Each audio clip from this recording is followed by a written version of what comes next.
Bonjour à tous et à toutes.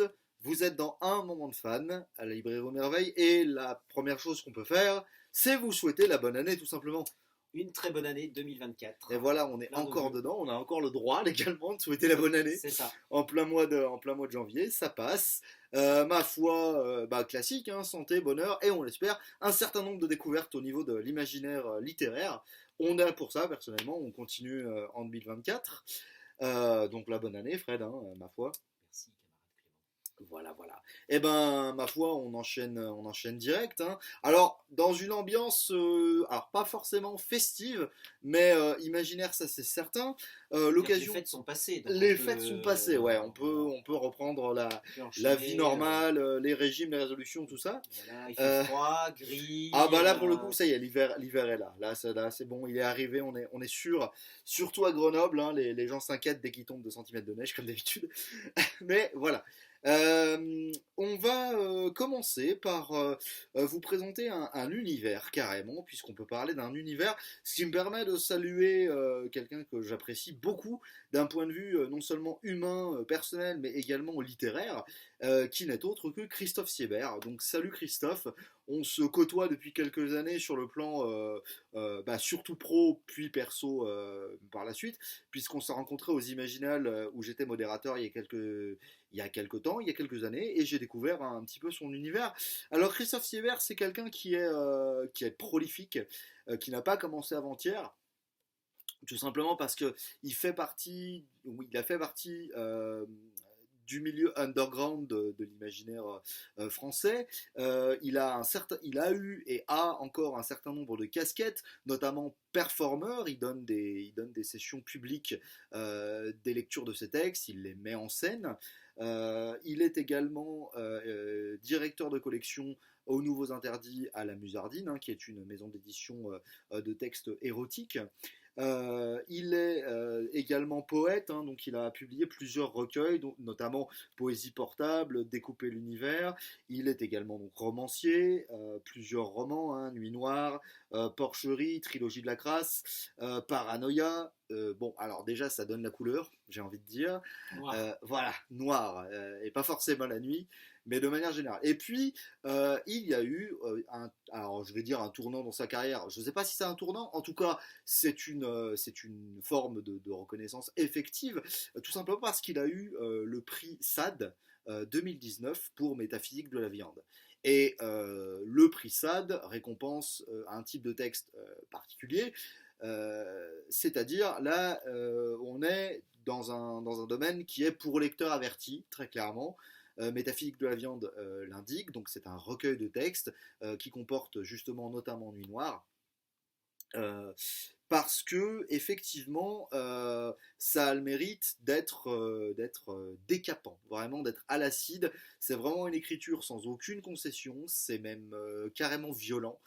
Pour Métaphysique de la viande, je vous conseille quand même d'avoir l'estomac assez accroché, parce qu'il y a quand même des passages. En gros, c'est simple, hein, on suit un criminel. On rentre dans le psychisme d'un criminel, donc le criminel plus, c'est pas le petit criminel, c'est vraiment le pervers sexuel plus. Et du coup, bah, effectivement, c'est assez représentatif de l'écriture de Christophe, c'est-à-dire que c'est un peu une. Et là, je reprends des chroniques de certains, des chroniques critiques de certains de ses romans. C'est un peu une comédie humaine, c'est un peu un Balzac à l'acide, on va dire. À C'est l'acide ou sous acide? alors c'est à se demander, c'est à se demander. Je pense que Christophe a quand même une perspective justement très artistique, très underground, et il a le mérite, que ce soit dans le vocabulaire ou la narration, d'être absolument sans concession. Et c'est l'occasion du coup de vous présenter l'après métaphysique de la viande. Alors, je sais que ça le fait marrer quand je dis ça. Mais il s'avère que son éditrice Marion, j'ai perdu son nom de famille, Mazoric.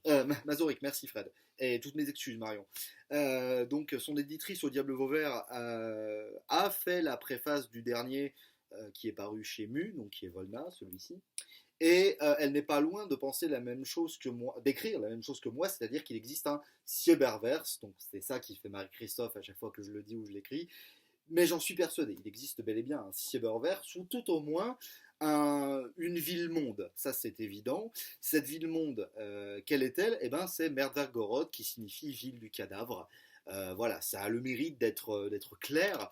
Donc, C'est quelle langue cette bête? c'est russe. Franchis-moi, parce que je connais le nom, je connais Voilà. les titres, mais je suis jamais rentré C'est dans pays l'univers. de l'Est, Russie, donc Mhm. bah, je vais être là pour le coup, je remets mes yeux comme dirait l'autre parce que je vais en avoir besoin. Il faut savoir, donc ça a commencé, le cycle de Merdvargorod a commencé avec Image de la fin du monde Mhm. en 2020, puis on a eu Féminicide en 2021. Valentina en 2023 et Volna en 2023. Donc il faut savoir que Féminicide et Images de la fin du monde sont un diptyque. Et Valentina et Volna commencent un autre diptyque d'un autre cycle, toujours en merde Vagorod, mais qui va être regroupé sous le vocable un demi-siècle de merde. Et donc, je vous. Tout un programme. Tout un programme, non mais je vous l'ai dit, et sans concession. Je vais vous lire la note de l'auteur, hein, donc de Christophe Siebert, pour vous présenter un peu ce qu'est Merdvargorod. Donc Merdvargorod est la capitale et l'unique grande ville de la minuscule république indépendante de Merdvargorod, donc la Rime, coincée entre la Russie et l'Ukraine, rattachée à l'URSS jusqu'à sa dissolution en 1991, et qui, à partir de 1998, après plusieurs années de troubles, a progressivement retrouvé une stabilité politique et économique. En 2025, un attentat a instauré une nouvelle période de désordre qui a atteint son point culminant lors du blackout de 2029. Et il se trouve que les événements du blackout de 2029 vont être au centre du dernier, donc Volna, puisque Volna est sous-titré après le blackout. Je continue, cette mégalopole de plus de 7 millions d'habitants est coupée en deux par la Zona, un immense territoire de 12 000 hectares constitué de décharges légales ou sauvages, de bidonvilles et d'usines de traitement des déchets, la collecte, le stockage, la destruction et le recyclage d'une partie des ordures produites par le reste de la planète est depuis un siècle la principale industrie de la rime et aussi la cause d'une pollution endémique. Et là, je ne peux pas m'empêcher de penser, je pense que Christophe ne l'a pas voulu, mais simplement ça fait penser à un certain nombre d'univers post-apo. Christophe a son originalité, attention, c'est pas ce que je dis que moi ça me fait penser à Gun de Yukito Kishiro. Ouais, moi ça me fait penser à Tunnel d'André Ruellan, où Aussi, ouais. Paris est entouré intégralement On a ce de côté déchets de la voilà, capitale de et pour déchets qui traverser, nourrissent les prolos en fait. Hein, voilà, c'est extrêmement dangereux. voilà. Et là, je vous explique le côté romanesque. Donc, l'ensemble des romans et nouvelles qui prennent place à Merdvargorod s'organise en plusieurs cycles, c'est ce que je vous ai dit. Celui-ci, intitulé Après le Blackout, raconte les événements qui ont secoué la ville entre 2029 et 2050. Il n'est en aucun cas nécessaire d'avoir lu les précédents récits se déroulant dans cet univers pour apprécier le Volna. Ça, c'est intéressant à savoir. Effectivement, c'est des stand-alone. Donc c'est assez pratique. Tout ce que vous devez savoir pour vous immerger dans cette histoire et ce monde se trouve dans le texte que vous allez découvrir. Pour celles et ceux qui désirent en savoir plus, la fiche Wikipédia de la rime est disponible sur le Wikipédia de Merdvargorod. Oui, il existe réellement un Wikipédia de Merdvargorod. Il faut savoir que dans sa façon de procéder, Christophe est extrêmement, comment dirais-je, anthropologue, on pourrait dire, puisque il utilise des vraies sources.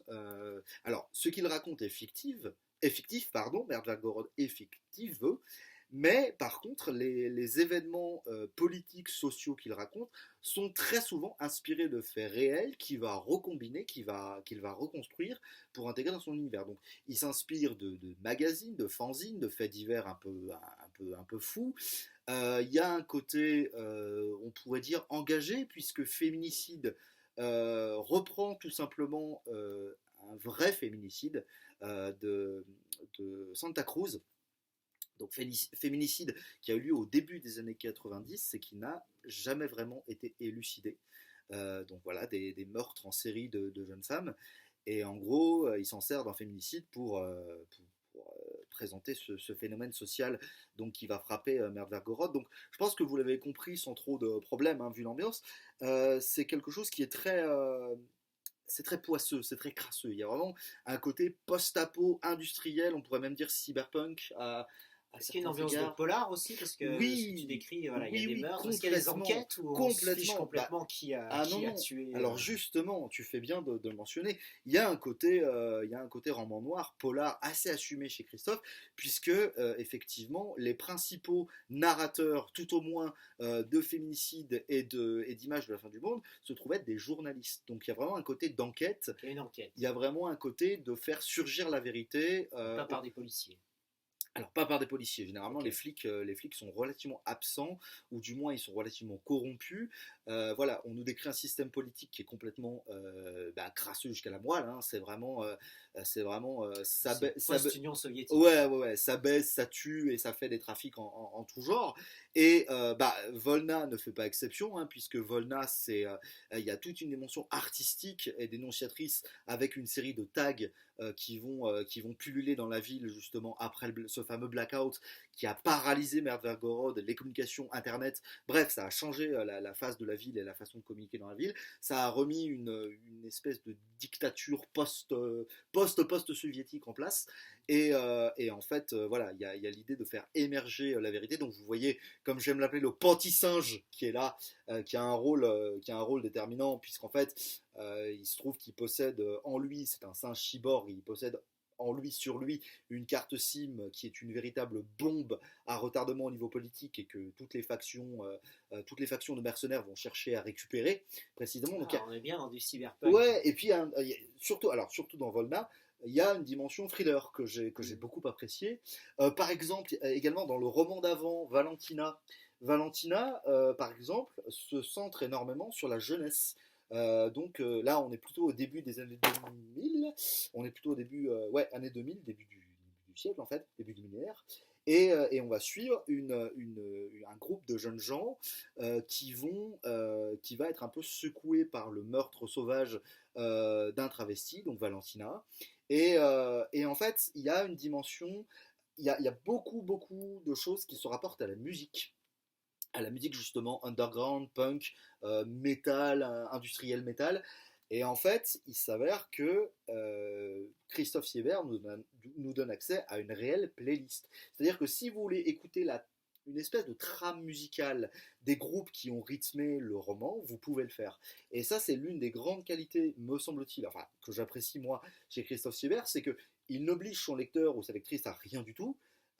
Si vous ne voulez pas vous intéresser au côté background, au côté création, vous n'êtes pas obligé, simplement, sachez-le, il donne toutes ses sources. C'est du livre augmenté. Voilà, c'est du livre augmenté, il y a vraiment une perspective de recherche documentaire qui est très forte, et il met vraiment ses liens, ses sources à disposition, c'est-à-dire que si vous voulez écouter les groupes qui sont concernés, si vous voulez aller voir les sources qui ont donné lieu à tel événement, c'est très présent dans Féminicide notamment, à tes souhaits Fred, si vous voulez voir... si vous voulez voir les faits divers, les vrais faits divers qui ont été utilisés dans tel ou tel roman, vous pouvez le faire. Donc il y a vraiment, si vous voulez vous jouer vous-même les anthropologues, les architectes, les archéologues, les enquêteurs, vous pouvez le faire. Christophe donne parfaitement accès à ces sources, c'est transparent. Ce qui donne une dimension extrêmement réelle, palpable à ces romans en fait. On est dans une mégalopole de fiction, mais par contre, les événements racontés au niveau politique et sociaux sont tout à fait crédibles dans le sens où les exactions des politiques peuvent tout à fait ressembler à des systèmes qui existent encore aujourd'hui dans certains pays où la notion de démocratie, c'est compliqué, quoi. Hein, soyons clairs. Certes. Et donc voilà, après, alors je suis très volubile là-dessus parce que j'aime beaucoup. Et puis, il y a un côté qui pour moi serait presque cinématographique. Je plaisante souvent avec Christophe sur le fait qu'on pourrait parfaitement adapter ces romans en téléfilm ou en film. Ça pourrait être assez cool, d'autant que Christophe est assez généreux. Comme c'est un monde très ouvert, on pourrait tout à fait imaginer que quelqu'un écrive dans cet univers-là en se l'appropriant. Christophe donne les clés, on va dire, de l'appart, de l'appart gigantesque, du loft gigantesque qui est Merdbergorod, et puis même une dimension rôliste. Hein. Christophe est rôliste, hein, Appel de Cthulhu, voilà, il y a vraiment des dimensions, il y a une dimension de rituel, un peu, comme il y a beaucoup de consommation de drogue et de psychotropes, il y a parfois des scènes d'orgie, de rituels, qui font limite penser à de l'appel de Cthulhu dans l'esprit. Ça, Christophe ne l'a jamais caché. Une dimension sexuelle très forte, hein. Il y a des scènes qui piquent un peu, c'est-à-dire ça dépend quel est votre degré de tolérance aux scènes, aux séquences qui utilisent les codes de la pornographie, mais voilà, il y a cet aspect-là. C'est pour ça que je vous dis que c'est quand même réservé à un public plutôt adulte, hein. Je vois mal un Et pas trop adolescent. sensible. Et pas trop, trop. Alors après, ça, ce qui est bien aussi, c'est que ça nous met, je trouve, par rapport à nos valeurs morales, en fait, ça déplace le curseur moral. Et qu'est-ce qu'on est prêt à supporter ou pas, qu'est-ce qu'on est prêt à lire, voilà. Je pense que ça pose ces questions, d'autant que Christophe manipule très bien plusieurs genres littéraires. C'est-à-dire que dans son écriture, au niveau du sexe, il va y avoir des codes propres à l'horreur, il va y avoir des codes un peu plus gothiques, un peu plus cyberpunk, un peu plus SF. Enfin voilà, il s'amuse. Très clairement, je pense qu'il s'amuse. Alors, c'est pas péjoratif du tout, hein, au contraire. Je pense qu'il se fait vraiment plaisir quand il écrit. Il se fait plaisir, en général, le lecteur aussi. Voilà, mais totalement. Ouais. Et c'est vrai qu'il y a un côté un peu hypnotisant, et j'ai même envie de dire cathartique. C'est mon ressenti, mais je crois que il y a cet aspect-là où même s'il y a un côté fascination, répulsion, le fait de repousser un peu ton curseur moral, tu te décharges en fait de tes propres d'une partie peut-être de tes pulsions, je sais pas. Après, là, on va rentrer dans la psychanalyse, donc on va éviter, c'est pas l'ambiance, mais voilà, je trouve qu'il y a une dimension théâtrale, il y a une dimension cathartique là-dessus. D'ailleurs, on peut considérer Vergorod comme un immense théâtre de pantin un peu désarticulé. Voilà, un petit peu désarticulé, ouais. Donc voilà. Un bel univers où plonger. Ouais, voilà. Et puis, évidemment, un nombre conséquent de références à la pop culture, à la culture underground, évidemment, à la musique, au cinéma, à la littérature. Donc voilà, Christophe est quelqu'un de très cultivé, je crois qu'on peut le dire, dans cette culture-là. C'est un monde avec lequel il fraye souvent. Donc voilà, je vous invite vraiment à découvrir ça parce que c'est super chouette. C'est super chouette à voir. Voilà, faut juste pas être trop sensible à certains moments parce que ça pique un peu, mais c'est ça qu'on aime. Enfin, moi, c'est ça que j'aime en tout cas. Après avoir un peu exploré le cloaque Mervedgorod, je ne sais pas si vous vous souvenez, si vous n'avez pas regardé la précédente vidéo, allez-y. Clément est rentré dans cet univers de Ars Obscura qu'on doit à François Barranger. Tu avais beaucoup aimé le premier tome, ouais. Et là c'est le deuxième que tu as lu. Alors je suis impatient de savoir ce que tu en as pensé. Donc alors je vous resitue. J'ai beaucoup aimé aussi ce deuxième volume. Vivement le troisième. En plus le visuel, vous l'avez vu sur la couverture, est franchement sympa, avec ce côté fantasy totalement assumé. Alors je rappelle en 3 mots, hein, c'est une saga qui est censée être une pentalogie, me semble-t-il. Donc là les deux premiers tomes sont sortis. Et on est à l'époque napoléonienne, alors une époque napoléonienne uchronique, où Napoléon est clairement le daron absolu de l'Europe. Et pourquoi il est le daron absolu? Tout simplement parce qu'il a été aidé dans sa folle conquête par ni plus ni moins un sorcier très puissant qui maîtrise l'ars obscura, c'est-à-dire l'art obscur.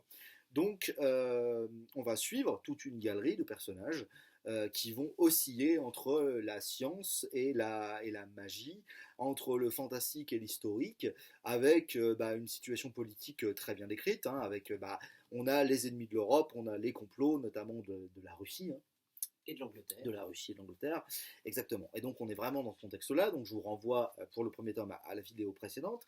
Et là, on va, alors sans tout vous dévoiler, évidemment, hein, il y a du twist, il y a du plot twist, bien entendu, mais disons que là, dans ce roman-là, on va en apprendre un peu plus, notamment sur le sorcier, et sur tout simplement le fait que il y a des personnages qui ne sont pas exactement ce qu'ils paraissent être.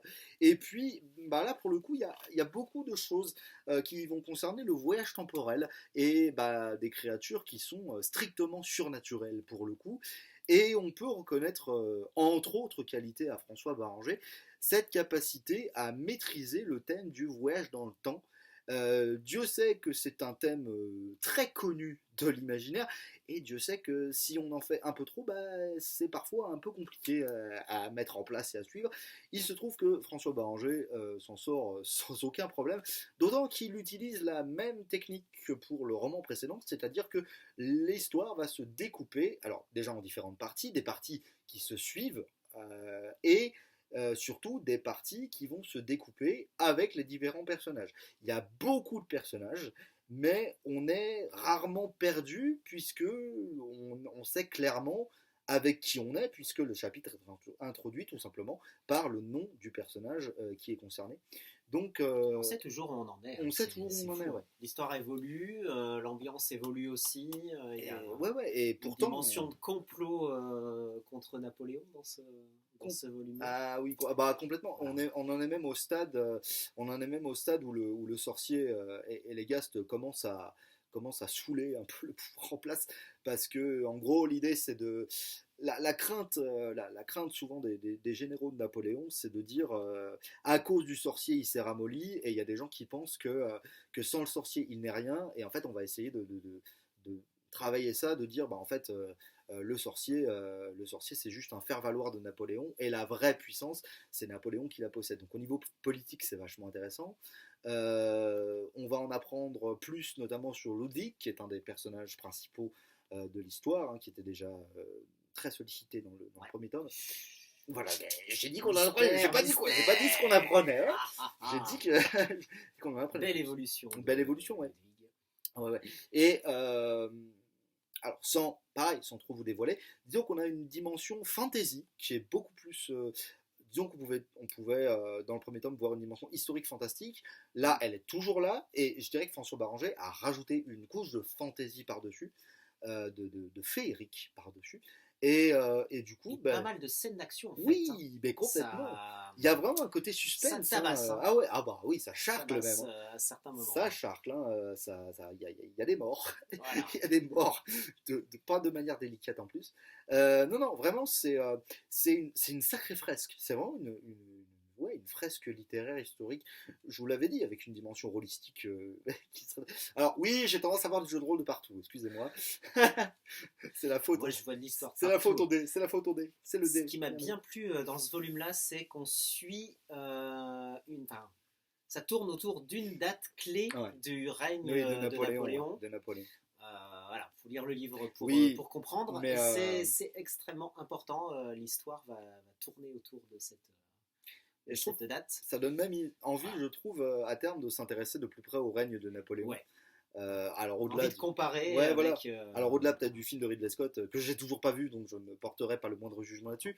Simplement, je dis juste que Napoléon est revenu dans les conversations, notamment par le dernier film. Et là, du coup, ça me paraît le bon moment pour vous plonger dans la saga de François Barranger. Du coup, merci à lui pour nous avoir fourni cette histoire, cette saga. Et du coup, moi j'attends la suite. Hein. Le tome 3. Le tome 3 qui va arriver. Donc voilà, c'est chouette. Profitez-en, c'est à voir. Nouvelles ambiances, t'as encore, Fred, pas mal de cartouches à nous dévoiler. Notamment, voilà, notamment un univers que tu avais déjà abordé, celui de Romain Benassaya. Ouais, alors la dernière fois je vous ai parlé de celui-ci, Terrarium, voilà, que je vous reconseille à nouveau si vous ne l'avez pas lu. Et donc je continue d'explorer l'écriture de Romain Benassaya. Là c'est un volume complètement unique, indépendant, qui n'est pas dans le même univers que Terrarium ou les deux autres qui précèdent. Vraiment c'est de la SF spatiale comme on peut l'apprécier, bien art science dans le système solaire, puisque la Terre n'est plus habitable. Ce sont les Martiens, les Vénusiens qui ont des mondes devenus habitables, et puis il y a toute une galaxie de réfugiés voilà, qui vivotent un peu partout comme ils peuvent, qui aimeraient bien trouver un monde à eux, ce qui donne un certain nombre d'enjeux politiques, militaires, sociaux, enfin voilà, tout est mêlé. On a pas mal de personnages avec des motivations assez noires. on va dire. On va rester dans l'ambiance. Oui, c'est un peu c'est pas thématique. aussi crade que Christophe Seber, mais voilà, celui-ci, je vous en dirai plus quand j'aurai avancé encore dans cet univers. Avec ma foi une jolie couverture qui ferait presque penser Très belle couverture. à du Moebius dans l'esprit, je trouve. Illustration, Nico Henrichon. Ouais. Bravo à lui parce que c'est chouette. Et le précédent, c'était le même illustrateur. Franchement, c'est Voilà. ouais. Chez C'est Critique, chouette, hein. on précise. Ouais, chez Critique. On précise. Pourrait être dans du Manchu, hein, Oui. Manchu, Foss. Oui, du Moebius. Une inspiration Moebius. Voilà. Effectivement. Belle illustration de science-fiction. Si quelqu'un veut faire des posters, lancez-vous. Il n'y a personne qui fait ça et il y a de la demande.